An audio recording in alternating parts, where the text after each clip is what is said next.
Good morning.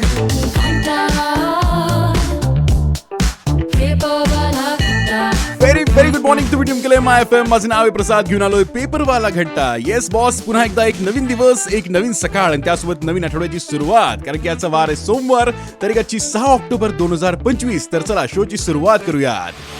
माय top 3. सगळ्यात पहिली update सांगायची म्हटली तर पुढच्या वर्षी मेगा सरकारी नोकरी भरती असणार आहे याच्याबद्दलची घोषणा माननीय मुख्यमंत्री देवेंद्र फडणवीस यांनी केलेली आहे. माय टॉप 3. त्यासोबतच एमपी मधल्या घटनेनंतर बालकांना डॉक्टरांच्या सल्ल्याशिवाय कफ सिरप देऊ नका असं राज्य सरकारने आदेश सुद्धा करण्यात आलेले आहेत. माय टॉप 3. आणि त्यासोबतच दिवाळीच्या तोंडावर महावितरणाकडनं वीज दरवाढीबद्दल घोषणा झालेली आहे. माय टॉप 3. तर याबद्दल आणि या व्यतिरिक्त भरपूरशा गप्पा मारायच्या आहेत. कुठेही जाऊ नका, ऐकत रहा माय एफएम. माझं नाव आहे प्रसाद. घेऊन आलोय पेपरवाला घंटा. चलो अच्छा सुनते हैं. गुड मॉर्निंग, सुप्रभात.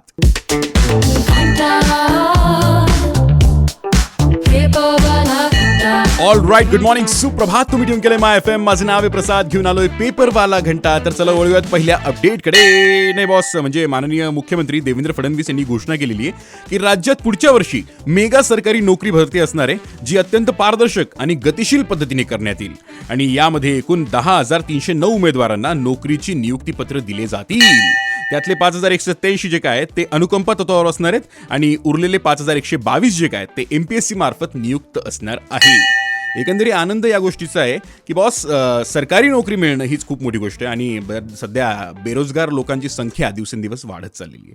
चला वळूयात पुढच्या अपडेटकडे थोड्याच वेळात. ऐकत रहा माय एफएम. माझं नाव आहे प्रसाद. घेऊन आलोय पेपरवाला घंटा. चलो अच्छा सुनते हैं. गुड मॉर्निंग, सुप्रभात.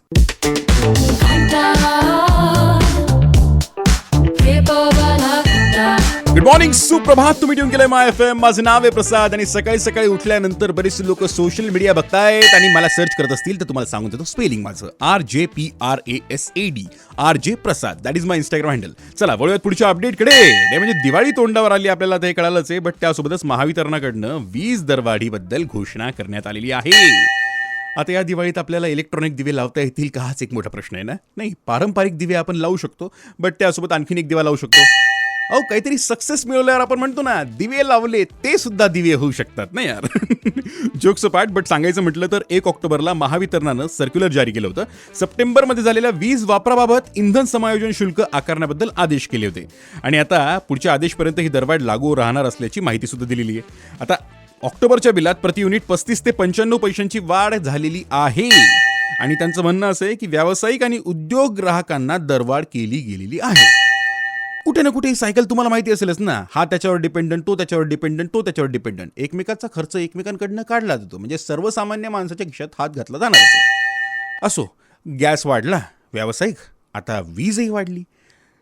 असो, वळूयात पुढच्या अपडेटकडे थोड्याच वेळात. ऐकत रहा माय एफएम. माझं नाव आहे प्रसाद. घेऊन आलो पेपरवाला घंटा. चलो अच्छा सुनते हैं. याच्यावर कुठलाही पैसा नाही.